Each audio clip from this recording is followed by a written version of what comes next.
नमस्कार विद्यार्थी मित्रांनो, स्वागत आहे तुमचं आजच्या नवीन व्हिडिओमध्ये. तर आज आपण 13 डिसेंबर 2025च्या खूप महत्त्वाच्या चालू घडामोडी पाहत आहोत.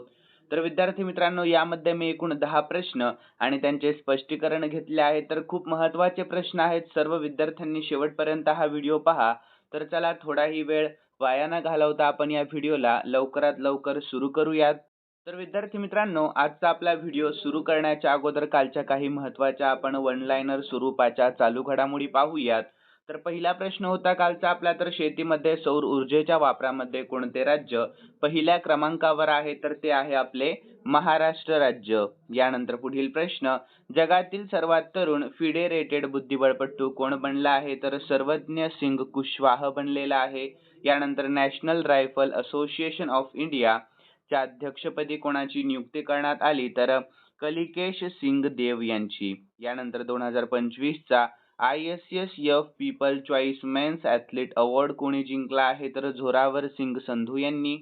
यानंतर अलीकडेच आपल्या भारताच्या कोणत्या संस्थेने फायटर एअरक्राफ्ट एस्केप सिस्टमची यशस्वी चाचणी घेतली आहे? तर DRDO.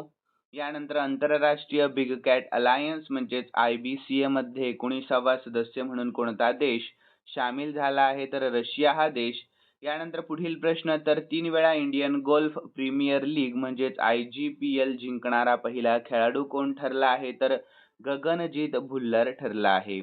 यानंतर पुढील प्रश्न, ग्लोबल ह्युमन सोसायटीकडून ग्लोबल ह्युमॅनिटेरियन पुरस्कार मिळविणारे सर्वात तरुण आणि पहिले आशियाई व्यक्ती कोण ठरले आहे? तर अनंत अंबानी ठरले आहेत.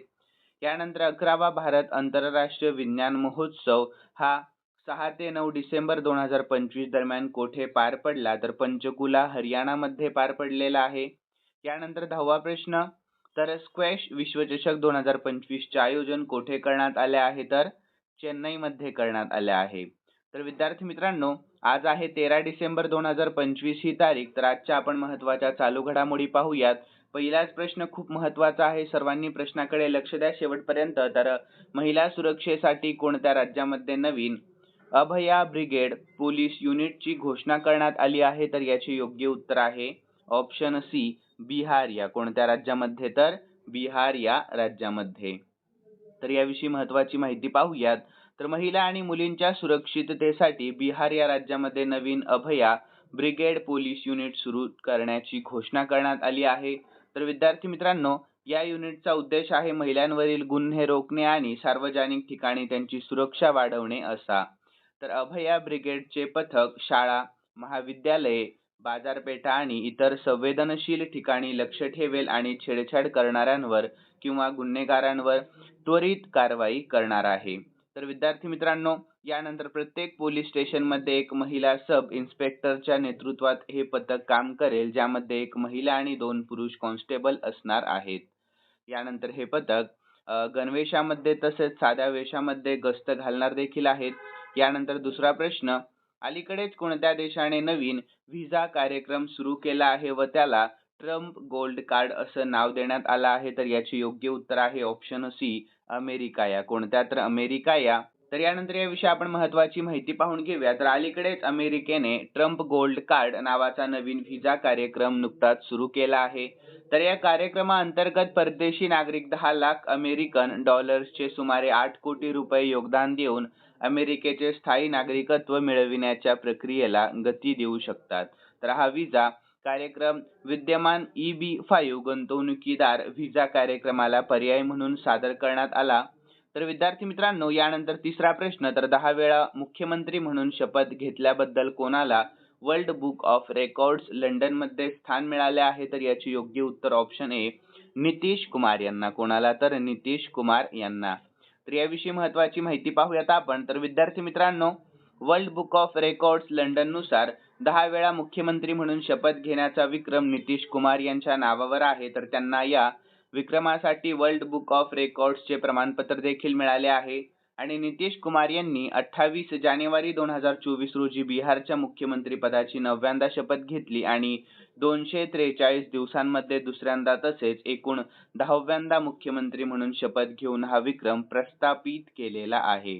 यानंतर पुढील प्रश्न आहे आपला चौथा. तर विद्यार्थी मित्रांनो, सौदी अरेबियातील जेद्दाह येथे झालेल्या रेड सी इंटरनॅशनल फिल्म फेस्टिवलमध्ये गोल्डन ग्लोब होरायझन पुरस्कार कोणाला नुकताच प्रदान करण्यात आला आहे? तर याचे योग्य उत्तर ऑप्शन डी, आलिया भट्ट यांना. कोणाला? तर आलिया भट्टला. तर विद्यार्थी मित्रांनो, सौदी अरेबियातील जेहाद येथे झालेल्या 5व्या रेड सी इंटरनॅशनल फिल्म फेस्टिवलमध्ये गोल्डन ग्लोब होरायझन पुरस्कार आलिया भट्ट हिला प्रदान करण्यात आला आहे. तर हा पुरस्कार तिला जागतिक सिनेमातील तिच्या वाढत्या प्रभावासाठी आणि उल्लेखनीय योगदानासाठी देण्यात आला आहे नुकताच. सर्वांनी लक्षात ठेवा. यानंतर 5वा प्रश्न, तर मनरेगा या योजनेचे नाव बदललेले असून आता ही योजना कोणत्या नावाने ओळखली जाणार आहे? तर याचे योग्य उत्तर ऑप्शन सी, पूज्य बापू ग्रामीण रोजगार योजना अशा नावाने ही योजना ओळखली जाणार आहे इथून पुढं. तर यानंतर याविषयी आपण महत्त्वाची माहिती पाहून घेऊया. तर विद्यार्थी मित्रांनो, केंद्र सरकारने शुक्रवारी महात्मा गांधी राष्ट्रीय ग्रामीण रोजगार हमी कायदा म्हणजेच मनरेगा ह्या योजनेचे नाव बदललेले असून आता ही योजना पूज्य बापू ग्रामीण रोजगार योजना नावाने ओळखली जाणार आहे. ठीक आहे, सर्वांनी लक्षात ठेवा. यानंतर 6वा प्रश्न, तर पंतप्रधान नरेंद्र मोदी यांच्या कॅबिनेटने 2027च्या जनगणनेसाठी एकूण किती कोटींच्या बजेटला मंजुरी दिली आहे? तर याचे योग्य उत्तर ऑप्शन डी, एकूण 11,718 कोटी रुपयांच्या. किती? तर 11,718 कोटी. तर याविषयी महत्त्वाची माहिती पाहूयात. तर पंतप्रधान नरेंद्र मोदी यांच्या अध्यक्षतेखाली केंद्रीय मंत्रिमंडळाने 2027च्या जनगणनेसाठी 11,718 कोटी रुपयांच्या बजेटला म्हणजे अंदाजे 11,718.24 कोटी रुपये मंजुरी दिली आहे. तर या जनगणनेची वैशिष्ट्ये काय आहेत? तर ही आपल्या भारतातील पहिली पूर्णपणे डिजिटल जनगणना असणार आहे, ज्यामध्ये डेटा संकलनासाठी मोबाईल ॲप्लिकेशनचा वापर केला जाईल आणि ही प्रक्रिया 2 टप्प्यांमध्ये राबवता येणार आहे. तर पहिला टप्पा कोणता असणार आहे? तर घर सूचीकरण आणि गृहनिर्माण जनगणना, जो एप्रिल ते सप्टेंबर 2026 दरम्यान होईल, आणि दुसरा टप्पा लोकसंख्या गणना ही फेब्रुवारी 2027 मध्ये होणार आहे. यासाठी देशभरामध्ये सुमारे 30 लाख क्षेत्रीय कर्मचाऱ्यांना कामाला लावले जाणार आहे.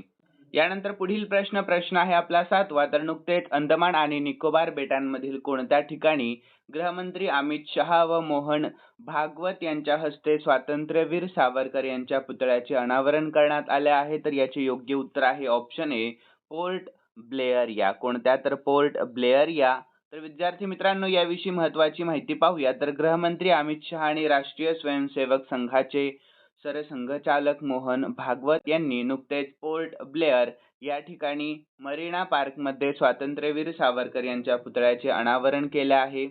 तर यानंतर आपण पुढील प्रश्न पाहून घेऊयात. प्रश्न आहे 8वा. तर टाइम मासिकाने 2025चा CEO ऑफ द इयर म्हणून कोणाला नुकतेच निवडले आहे? तर याचे योग्य उत्तर आहे ऑप्शन सी, नील मोहन यांना. कोणाला? तर नील मोहन यांना.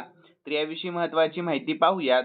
तर टाइम मासिकाने यूट्यूबचे मुख्य कार्यकारी अधिकारी म्हणजे CEO नील मोहन यांची 2025चा CEO ऑफ द इयर म्हणून नुकतीच निवड केली आहे. तर जगभरातील अब्जावधी लोकांच्या मनोरंजनाची दिशा ठरवणाऱ्या आणि जागतिक डिजिटल संस्कृती घडवण्यात महत्त्वपूर्ण भूमिका बजावणाऱ्या यूट्यूबचे नेतृत्व केल्याबद्दल त्यांना हा सन्मान मिळालेला आहे.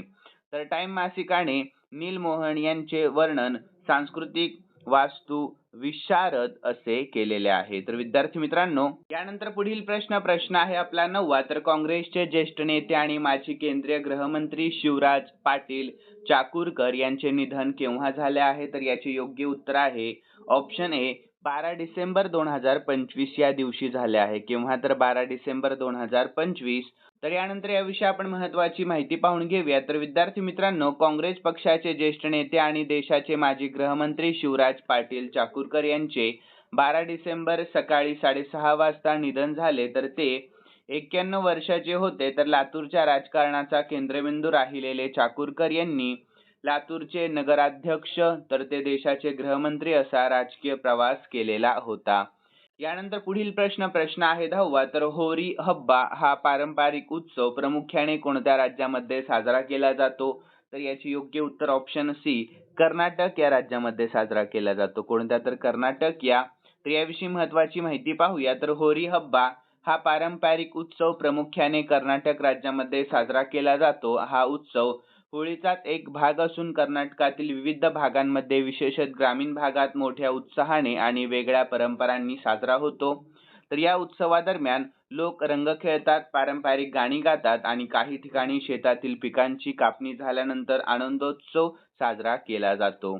यानंतर विद्यार्थी मित्रांनो, खालील प्रश्न मी स्पेशली तुमच्यासाठी ठेवलेला आहे आणि हा प्रश्न आपण कालच्या चालू घडामोडीमध्ये पाहिला होता.